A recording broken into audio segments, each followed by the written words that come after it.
banនេះហើយទូរស័ព្ទដៃដែលបាត់តាំងពីថ្ងៃទី1 ខែ 5 2025នៅទីតាំងភូមិស្មាច់ដែងនៅស្មាច់ដែង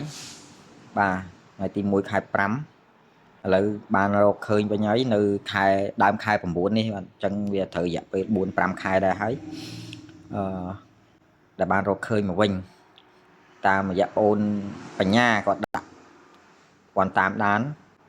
បាទក្នុងទូរស័ព្ទដៃរបស់ខ្ញុំហ្នឹងគាត់តាមដានទៅរកឃើញវិញនៅរាជធានីភ្នំពេញក្នុងហាងលក់ទូរស័ព្ទដៃមួយកន្លែងបាទហើយបានប្រាប់ឲ្យបងអូនឆៃបងអូនធីហើយនិងកូនស្រីរបស់ខ្ញុំតាន់ឈូលីនហ្នឹងទៅតាមlocation តាម GPS ហ្នឹងគឺបានរកឃើញវិញហើយបាទអរគុណច្រើនបាទព័ត៌មានមកវិញទាំងអស់ហើយអត់អីទេវាបុកប្រូក្រាមម៉ាស៊ីនតែលោតយើងដាក់ Gmail ចូលទៅលោតមកវិញអស់